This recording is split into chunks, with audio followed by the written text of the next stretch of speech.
पोषण ग्रहण करने की कौन कौन सी विधियां होती है? तो दो मुख्य विधियां हैं, स्वपोषण और परपोषण।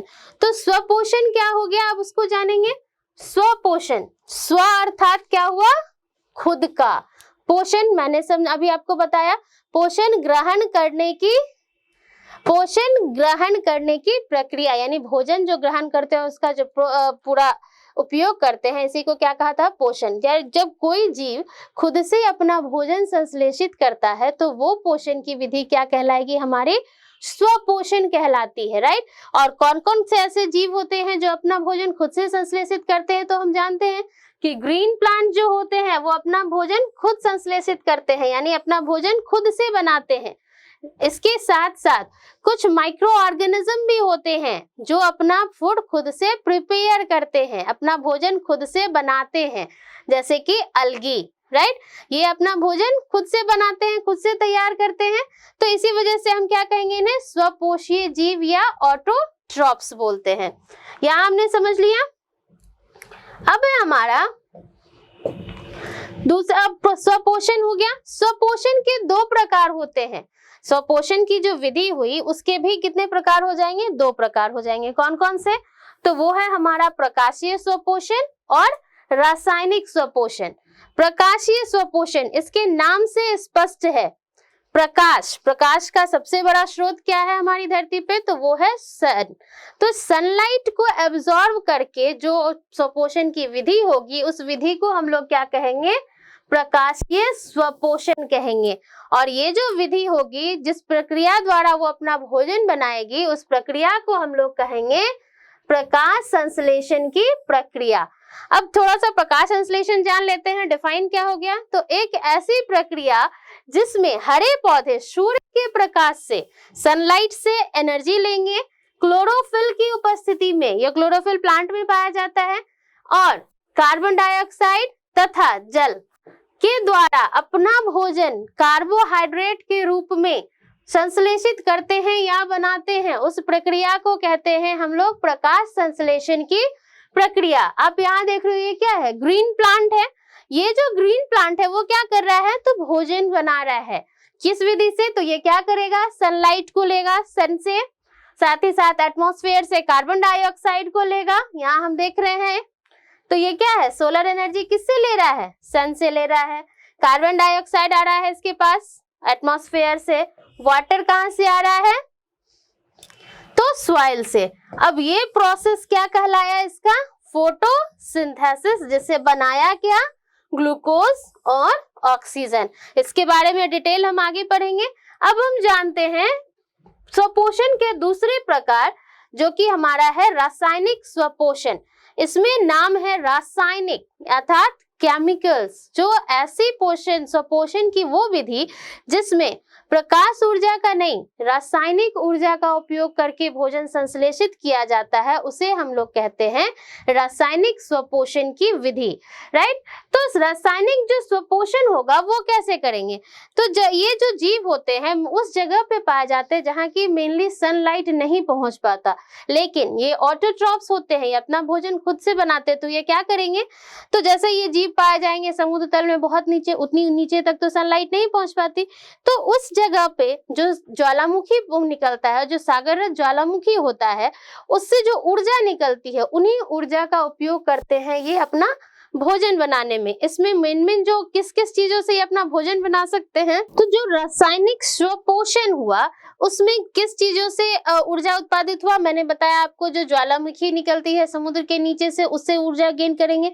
और साथ ही साथ ये इनऑर्गेनिक कंपाउंड, इनऑर्गेनिक जो मटेरियल्स होते हैं उनको भी ऑक्सीडेशन करते हैं, उनका ऑक्सीडाइज करके ये एनर्जी निकालते हैं। कौन कौन से इनऑर्गेनिक होते हैं इसमें, इनऑर्गेनिक मटेरियल्स जो एलिमेंट्स होते हैं, सल्फर का यूज किया, राइट। अब साथ में क्या किया इसके बाद, आयरन, फेरस, अमोनिया, इन सभी का क्या करते हैं, ये ऑक्सीडेशन करते हैं, इनका ऑक्सीकरण करते हैं। उसके बाद ये क्या करेंगे, उनसे ऊर्जा लेते हैं और फिर अपना भोजन बनाते हैं। जैसे हम ये क्या देख रहे हैं, ये हमारा नाइट्रीफाइंग बैक्टीरिया है, ये क्या करेगा, तो नाइट्रोजन नाइट्राइट बनेगा, जिससे ये अपना ऊर्जा गेन करेगा। ये हमारा सल्फर बैक्टीरिया है, ये रेड सल्फर है, ग्रीन सल्फर हो गया ये हमारा, और ये हमारा क्या हो गया, कोलम्बियम है, ये हमारा है फेरस ऑक्साइड का बैक्टीरिया यानी कि लॉय बैक्टीरिया जिसको हम लोग बोलते हैं। तो ये सारे जो आपके दिख रहे हैं एग्जाम्पल्स, ये बैक्टीरिया जैसे मैंने बताया, sulphur bacteria, iron bacteria, nitrite bacteria, ये सारे बैक्टीरिया क्या करते हैं, ये ऑटोट्रॉप्स होते हैं, बट ये सनलाइट नहीं लेते एनर्जी के लिए। ये कहाँ से एनर्जी अपना लाते हैं, तो ये लाते हैं एनर्जी केमिकल रिएक्शन से। जो आपने केमिस्ट्री में पढ़ा होगा, केमिकल रिएक्शन से भी क्या होता है, एनर्जी प्रोड्यूस होता है ना, तो उसी प्रोसेस से ये अपना एनर्जी लेते हैं। तो पोषण, स्वपोषण की ऐसी विधि क्या कहलाएगी, रासायनिक स्वपोषण। अब हम जानते हैं कि परपोषण क्या होता है। स्वपोषण हमने समझ लिया क्या हो गया, परपोषण क्या हो गया, तो परपोषण, पर अर्थात दूसरा, पर अर्थात दूसरा, पोषण हमें पता है भोजन ग्रहण करना और उसके उपयोग करना, यानी जब वो ऐसे पोषण की विधि जिसमें जीव दूसरे जीवों पे आश्रित होकर उनसे अपना भोजन लेते हैं, दूसरे जीवों पे भोजन के लिए निर्भर रहते हैं, उसे हम लोग क्या कहते हैं, परपोषण की विधि। इंग्लिश में इसको क्या बोलते हैं, हेटेरोट्रॉप्स बोलते हैं। हेटेरो का क्या मीनिंग होता है, अदर, ट्रॉप्स नरिशमेंट, यानी अपना नरिशमेंट कहाँ से गेन कर रहे हैं वो, तो दूसरे जीवों पे, दूसरे जीवों पे आधारित होंगे इनका जो पोषण होगा। ये जो परपोषण होता है इसके भी 3 प्रकार होते हैं, मृतजीवी, परजीवी और प्राणी संपोषण। परपोषण हो गया। अब परपोषण में हम लोग क्या देखते हैं कि परपोषण, ये जो मैंने आपको जैसा बताया दूसरे जीवों पे आधारित है, यहाँ हम क्या देख रहे हैं, ये हमारे परपोषण के क्या है, एग्जाम्पल है हेटेरोट्रॉप्स के। ये क्या है, तो फ्रॉग किस पे डिपेंड कर रहा है, ये फूड किसको खा रहा है, इंसेक्ट्स को खा रहा है। प्लांट पर ये अपना फोटोसिंथेसिस तो नहीं कर रहा है, अपना भोजन खुद नहीं बना रहा है, तो किससे खा रहा है, ये इंसेक्ट को खा रहा है। जो यहाँ पे कुछ प्लांट्स भी हैं जो कि हेटेरोट्रॉपिक्स होते हैं, यानी हम लोग अभी तक क्या पढ़ा कि प्लांट्स जनरली क्या होते हैं, ऑटोट्रॉपिक यानी स्वपोषी होते हैं, बट कुछ प्लांट्स ऐसे भी होते हैं जो हेटेरोट्रॉपिक्स होते हैं। क्यों हेटेरोट्रॉपिक होते हैं, तो जब वो फोटोसिंथेसिस के प्रोसेस के लिए उनमें किसी चीज की कोई न्यूट्रिएंट्स जो है वो कम हो जाता है, जिसकी वजह से वो क्या करते हैं, अपना न्यूट्रिएंट कंप्लीट नहीं कर पाते और दूसरे जीवों पे आश्रित हो जाते हैं। इनमें से कुछ ऐसे पौधे भी हैं जिनका आधा हिस्सा जो वो फोटोसिंथेसिस करता है, लेकिन कुछ पार्ट जो है वो दूसरे जीवों पे आश्रित है, यानी कि वो सेमी क्या हो जाएंगे, सेमी हेटेरोट्रॉप्स हो जाएंगे। ये हम आगे पढ़ेंगे। ये सारे हमारे क्या हैं, तो परपोषी पौधे के एग्जाम्पल हैं, और ये हमारा क्या है, परपोषी जीव। ये जो परपोषी जीव होते हैं इन्हें हम लोग उपभोक्ता भी कहते हैं, और प्लांट को हम लोग प्रोड्यूसर्स कहते हैं, क्योंकि वो भोजन बनाता है और उसका बनाया हुआ भोजन किसी न किसी रूप से ये उपभोक्ता खाते हैं, राइट। तो ये हो गए हमारे कंज्यूमर्स और प्लांट क्या हो गए, प्रोड्यूसर्स। अब हम जानते हैं परपोषण के प्रकार, जो मैंने आपको बताया कि इसके 3 प्रकार होते हैं। कौन कौन से, तो मृतजीवी पोषण, मृत अर्थात मरे हुए, इसे इंग्लिश में बोलते हैं सैप्रोफाइटिक। सैप्रोस का मतलब होता है डेड या टू एब्जॉर्ब, तो जो मरे हुए जीवों से उनकी एनर्जी, उनका जो उनके अंदर जो कार्बनिक पदार्थ होता है, जो कार्बन ऑर्गेनिक कंपाउंड्स है, वो घुले रूप में उसको एब्जॉर्ब करते हैं, लिक्विड फॉर्म में हो जाता है, वो एब्जॉर्ब करते हैं। तो ऐसे पोषण को हम लोग क्या कहते हैं, मृतजीवी पोषण कहते हैं। जैसे आप देखते हो आपके घर के आसपास या आपके घरों में अगर बगीचे हैं, तो उस समय में आप क्या देखते हो कि वो बगीचे में अचानक से किसी पौधे का पत्ता गिरता है, सूखा हुआ पत्ता गिरा, और धीरे धीरे वो पत्ता आप क्या देखते हो कि वो मिट्टी में मिल जाता है, वो पत्ता धीरे धीरे डिसअपीयर हो जाता है, गायब हो जाता है। वो पत्ता कहाँ चला जाता है, खुद ब खुद तो गायब नहीं होता है ना, तो वो पत्ता धीरे धीरे क्या होता है, सड़ता है, गलता है, और ये सड़ाने गलाने के बाद उससे न्यूट्रिशन जो गेन करता है वो कौन होगा, तो यही सैप्रोफाइटिक एनिमल्स होंगे, ऑर्गेनिजम्स होंगे जो ये सब न्यूट्रिशन करते हैं। इसमें मेनली जो ऑर्गेनिजम्स आते हैं वो होते हैं हमारे माइक्रो ऑर्गेनिजम्स, और कुछ प्लांट्स, सब प्लांट्स होते हैं। जैसे यहाँ देखिए मशरूम, ये आपको कहाँ दिखता है, जिस जगह पे, जैसे जहाँ कोई चीज रखा होता है, प्लांट का पार्ट सड़ता गलता है, या कहीं भी कोई ऐसा हिस्सा जहाँ पे कुछ चीजें सड़ गल रही हैं, उस जगह पे आपको मशरूम्स बहुत इजी वे में मिल जाता है। जो काउडंग होता है यानी गोबर जहाँ रखते हैं आप लोग, उस जगह पे आप देखोगे कि बहुत सारे गोबर छत्ते के पौधे उगे रहते हैं। ये क्यों, क्योंकि उनसे उन्हें क्या मिलता रहता है, न्यूट्रिशन मिलता रहता है। और ये हमारा क्या है, फंगी हो गया। तो हमारे कौन कौन से एग्जाम्पल्स हो जाएंगे सैप्रोफाइटिक में, सम फंगी, राइट। और ये क्या है हमारा, कुछ प्लांट्स भी है जो सेप्रोफाइटिक न्यूट्रिशन कर रहा है। ये पूरे ग्रीन कलर का है, ऑटोट्रॉप के लिए क्या, सॉरी व्हाइट कलर का है, ऑटोट्रॉप में क्या होना चाहिए था, ग्रीन कलर होना चाहिए था। तो इस प्लांट को हम लोग कहते हैं, ये जो है इस प्लांट को इंडियन में बोला जाता है, ये लास्ट का पौधा भी कहा जाता है या इंडियन पाइप प्लांट बोला जाता है। ये हम मशरूम देख रहे हैं, राइट, ये भी क्या है, एक तरह का फंगी है। ये हमारा क्या है, बर्ड नेस्ट ऑर्किड। तो ये सभी एग्जाम्पल्स किसके हो गए, ये बर्ड नेस्ट ऑर्किड, ये किसके एग्जाम्पल्स हो गए, तो ये एग्जाम्पल्स है हमारे सेप्रोफाइटिक न्यूट्रिशंस के। ये जो सेप्रोफाइटिक न्यूट्रिशंस हैं, ये क्या करते हैं ना कि कभी मिट्टी को, जैसे मैंने एग्जांपल आपको बताया कि ये पत्तियां आपके गार्डन में रहती हैं और उनको ये क्या करते हैं, सरा गला के खत्म कर देते हैं। तो इसी वजह से ये क्या करेंगे, तो इन्हें नाम दिया गया है डिकम्पोजर्स अर्थात अपघटक। यानी ये जीव मंडल में हमारा जो जैव मंडल है उसमें बहुत इंपॉर्टेंट रोल प्ले करता है। जो भी चीजें सड़ती गलती हैं तो उसे क्या करता है, उसके अंदर का कार्बनिक पदार्थ जो होता है उसे वो एब्जॉर्ब कर लेता है, अपना न्यूट्रिशन भी गेन कर लिया और साथ ही साथ उनके जो कॉम्प्लेक्स सब्सटेंस है बॉडी में उसको सिंपलर फॉर्म में तोड़ देता है। दैट मीन्स कि अगर यहाँ पे प्रोटीन है तो प्रोटीन को किस में तोड़ देगा, एमाइनो एसिड में, और इस तरह से क्या कर देगा, वो मिट्टी में मिला देता है। तो वो अपने मूल तत्व में मिल गया और जिस जगह पे ये सारी क्रियाएं होगी वो मिट्टी ऑलरेडी बहुत उपजाऊ हो जाएगी। तो पौधे जब वहां दोबारा ग्रो करेंगे तो इन सारी चीजों का वो अपना दोबारा फोटोसिंथेसिस प्रोसेस में और ग्रोथ में अपने वो यूज कर लेते। तो सेप्रोफाइटिक न्यूट्रिशन हमने समझ लिया। सेप्रोफाइटिक को और क्या कहा जाता है, तो उन्हें डिकम्पोजर्स कहा जाता है। क्यों कहा गया ये भी हमने जाना और इसका क्या रोल हमारे एनवायरनमेंट में, हमारे जैव मंडल में, ये भी हमने समझ लिया। अब हम आगे देखते हैं, जो मैंने दूसरा बताया था प्रकार परपोषण का, वो क्या था, परजीवी पोषण। दूसरा प्रकार क्या था हमारा, परजीवी पोषण। ये परजीवी पोषण क्या होता है, अगेन यहाँ देखिए ये सेम चीज है, ये भी पर और ये पर, लेकिन ये परपोषण जो है ये कई रूपों में होता और परजीवी अर्थात दूसरे जीवों पे तो सीधी तरह से प्रत्यक्ष या अप्रत्यक्ष रूप से ये किस पे आश्रित होगा, सिर्फ और सिर्फ जीवों पे आश्रित होगा ये पोषण। तो परपोषी जीव क्या, परजीवी जीव क्या करेंगे, दैट मीन्स की पैरासाइटिक। तो जो पैरासाइट का नाम लेते हैं तो उस समय में हमें सबसे कॉमन एग्जांपल्स में क्या सुनाई देता है, अरे हमारे बॉडी में भी तो पैरासाइट्स रहते हैं, जैसे कि टेपवर्म है, राउंड वर्म है, ये सारे तो पैरासाइट्स हैं। तो वो पैरासाइट्स क्यों है, हमारे बॉडी से जो न्यूट्रिशन जो होता है उसी न्यूट्रिशंस को गेन करके वो ग्रो करते हैं, तो हमारे ऊपर डिपेंड हो गए, तो हमारे पैरासाइट्स वो हो गए। साथ ही साथ जो आप लोग कहते हो कि यार मॉस्किटो जो हमें बाइट करता है, जब मच्छर हमें काटता है, वो भी तो पैरासाइट है, वो भी हमारे ब्लड के ऊपर डिपेंड करता है। बट एक्चुअल रीजन क्या है कि मच्छरों को हमारे ब्लड से कुछ न्यूट्रिएंट्स चाहिए होता है उनके एग के लिए, दैट्स वाई वो हमें काटते हैं। मेल मच्छर हमें कभी नहीं काटते, ऑलवेज कौन सी मच्छर काटते हैं, हमें फीमेल मॉस्किटो काटती है, ओके, क्योंकि वो क्या करती है, एग ले करती है।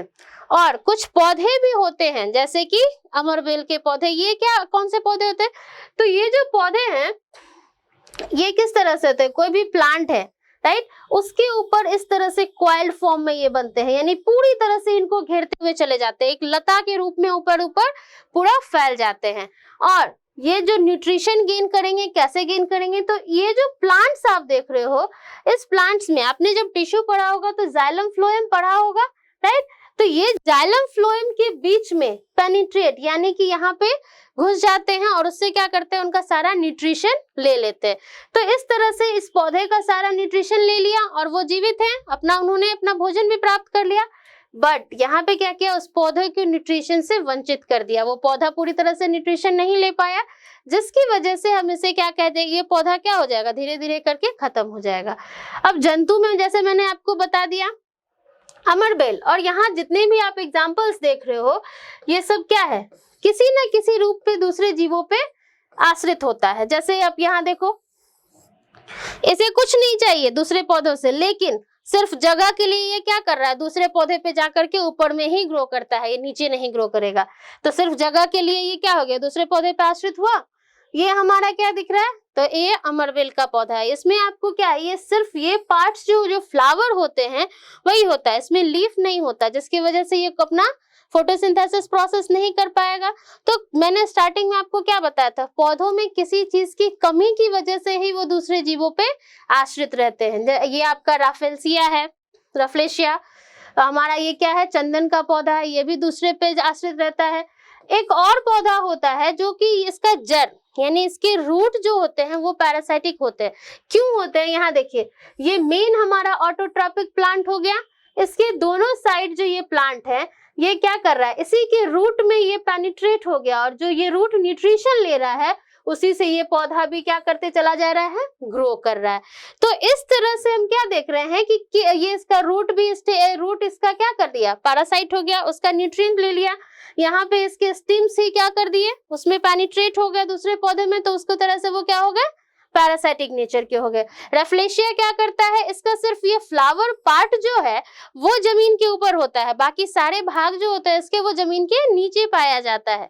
इसकी वजह से फोटोसिंथेसिस नहीं कर पाता, तो खाना किससे लेता है, तो ये जो आप पार्ट देख रहे हो इसमें इंसेक्ट्स आते हैं और छिप जाते हैं, उसको वो उससे अपना न्यूट्रिशन गेन करता है। तो ये सारे एग्जाम्पल्स हमें समझ में आ गए। ये एग्जाम्पल्स किस में हो गए, प्लांट में। और एनिमल में मैंने आपको क्या क्या बताया, तो गोल क्रीमी यानी कि राउंड वर्म बताया, हुक वर्म बताया, tape worm, Entamoeba histolytica, right, Entamoeba histolytica, ये सारी चीज क्या है, ये माइक्रो ऑर्गेनिज्म और प्रोटोजोन्स हैं जो कि हमारे शरीर पे आश्रित होते हैं। मच्छर का मैंने नाम लिया, और कोई पैरासाइट्स जो आपको याद आ रहा है, यस, लीज, जिसे जुएं बोलते हैं, जो ह्यूमन हेयर में पाया जाता है, जो ह्यूमन हेयर होता है उसमें लीज पाया जाता है। ये क्या करता है, तो हमारे हेयर में रहता है और सर के ऊपर हमारे ब्लड को सक करते रहता है। दूसरा, जोंक आपने सुना होगा, लीच, वो क्या करता है, वो चुभता है और जब तक ब्लड सक ना हो वो छोड़ता नहीं है हमें। तो इस तरह से ये सारे क्या हो गए, हमारे ऊपर आश्रित हो गए। इस तरह के पैरासाइट जो शरीर के ऊपर सिर्फ रहते हैं उसको हम लोग कहेंगे इक्टोपैरासाइट्स। क्या नाम देंगे हम लोग, इक्टोपैरासाइट। सिर्फ हमारे स्किन पे आया, ओके, और उसके बाद हमारे ब्लड को सक किया और फिर चला जाता है। तो जैसे कुछ प्लांट्स भी इक्टोपैरासाइट, मैंने ये जो आपका नाम लिया था ये क्या था हमारा, इक्टोपैरासाइट, सिर्फ ग्रोथ किया किस चीज के लिए, जगह के लिए। तो हमारे पैरासाइटिक न्यूट्रिशंस में क्या क्या आ गए, जो भी आपका दिखाया जो जंतु होगा उसमें क्या हो जाएगा, round worm, tape worm, Entamoeba histolytica, ये सारा क्या है हमारा मलेरिया परजीवी अर्थात प्लाज्मोडियम वाइवेक्स। ओके, ये जो परजीवी होता है इसमें दो जीव हो गए, एक तो पैरासाइट हो गया जो दूसरे जीव पे रहता है, दूसरा क्या होता है, तो दूसरे का जो नाम दिया गया वो बहुत इंटरेस्टिंग है। जब भी आपके घर में कोई गेस्ट आते हैं, वो गेस्ट क्या, आप तब वो गेस्ट होगा और आप क्या कहलाते हो, उसके होस्ट कहलाते हो। तो जिस जीवों पे ये आश्रित रहेंगे वो जीव क्या कहलाएगा, होस्ट कहलाएगा। जिस भी जीव पे ये आश्रित रहते हैं न्यूट्रिशन के लिए, वो जीव क्या कहला जाएगा, होस्ट कहलाएगा। तो होस्ट और पैरासाइट ये दो हो गए हमारे, हमें समझ में आ गया परजीवी पोषण क्या होता है। अब हम जानेंगे प्राणी संपोषण। ये दोनों पोषण जनरली किसमें हो रहा था, माइक्रो ऑर्गेनिज्म में। अब यहाँ हम देखते हैं प्राणी संपोषण, इसे बोला जाता है होलोजोइक न्यूट्रिशन।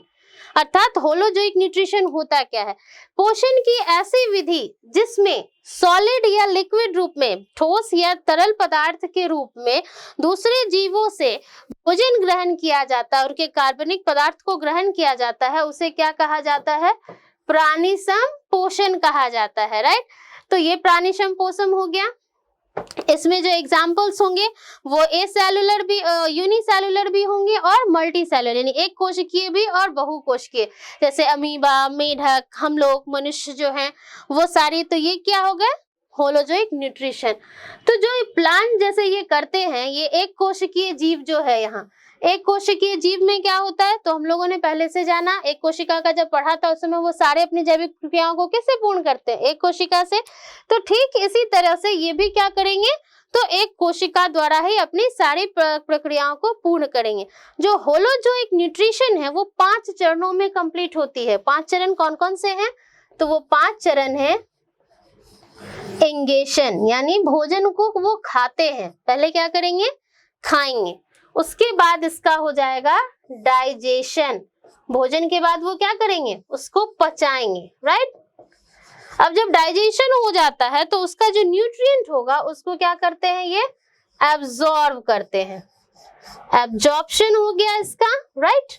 अब जब एब्जॉर्प्शन हो गया तो सामान सारा चीज जो न्यूट्रिएंट्स था वो तो पच गया, अवशोषित हो गया है। अब अवशोषित करने के बाद क्या किया जाता है, उनको जिस जगह पे जिसकी जरूरत होती है उस जगह पे पहुंचा दिया जाता है, या दैट मीन्स कि एसिमिलेशन किया जाता है उनका, और जो वेस्ट प्रोडक्ट बचेगा उसको बाहर कर दिया जाएगा, किसके थ्रू, तो इगेशन के थ्रू, शरीर से बाहर चले जाओ। हमारे घर में जब कचरा इकट्ठा होता है तो उसको क्या कहते हैं, बाहर देते हैं, तो उसी तरह से जो शरीर में कचरा इकट्ठा हो जाएगा उसको क्या करेंगे, इगेशन, बाहर कर देंगे, राइट।